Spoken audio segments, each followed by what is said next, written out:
Sou a professora Marlete, do curso de Letras, e a convite da Escola de Extensão, venho conversar um pouquinho com vocês sobre o que a linguística tem a dizer acerca das manifestações de linguagem das crianças. Se você convive com crianças, você já deve ter percebido que elas, desde muito cedo, são convocadas a comparecer na linguagem. Como assim comparecer na linguagem? Comecemos pelos bebês. Os bebês, desde muito cedo, na nossa cultura, na nossa sociedade, eles são convocados a dialogar com os adultos, mesmo os adultos sabendo que o bebê ainda não consegue pronunciar palavra alguma. O que acontece? O adulto, muitas vezes, essa é uma cena doméstica bastante comum na nossa sociedade, ele conversa com o bebê e faz perguntas para esse bebê. Obviamente que o bebê não responde, porque ainda não tem uma língua para fazer isso, e o adulto falseia as respostas do bebê, ou seja, reserva na interação um espaço a ser ocupado por esse bebê, mas que ele mesmo, adulto, ocupa como uma espécie de teatralização da resposta do bebê. Ora, essa cena, para a maioria das pessoas, é uma cena lúdica, é uma cena insignificante. Aos olhos da linguística, essa cena é extremamente potente. Por quê? Porque ela já consegue garantir para esse bebê um espaço de fala.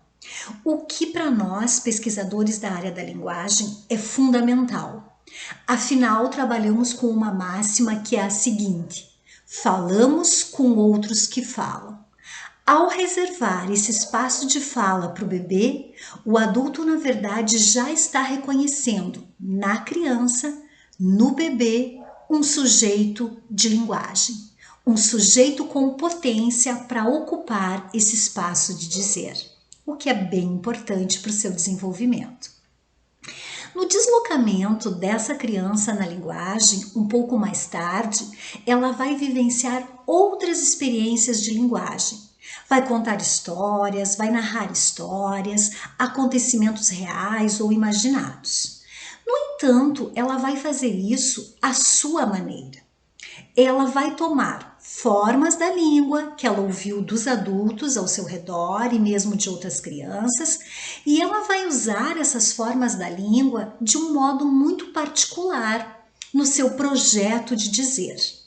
Isso muitas vezes acaba incomodando e até preocupando os adultos que convivem com essa criança, porque há aquele mito de que a criança não fala corretamente ou ainda não consegue pronunciar determinadas palavras.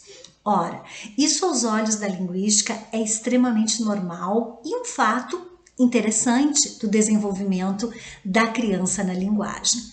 Por quê? Porque nós entendemos que a criança se apropria da língua que lhe é apresentada pelos demais do seu convívio, mas se apropria dessa língua à sua maneira. E isso promove o que nós estamos chamando aqui de experiência da criança na linguagem.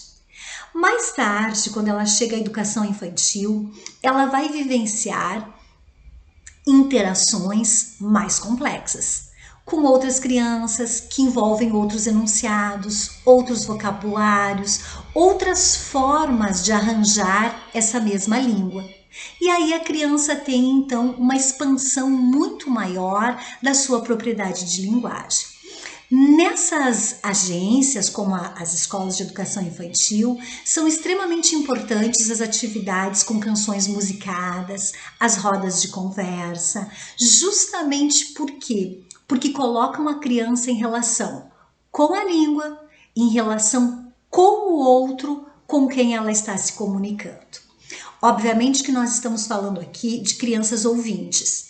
Se estivéssemos falando de crianças surdas, o processo é o mesmo, mas com uma diferença bastante importante, que a criança ouvinte vai ter acesso a essa língua, que é uma língua vocal, via estímulos, via relações vocais. Enquanto a criança ouvinte vai precisar de uma língua de sinais, uma língua cujo acesso vai se dar por meio de recursos visuais. Mas isso já é tema para uma outra conversa.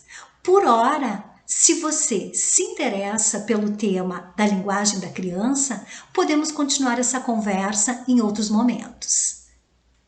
Isso é o que a linguística tem a dizer sobre a linguagem da criança.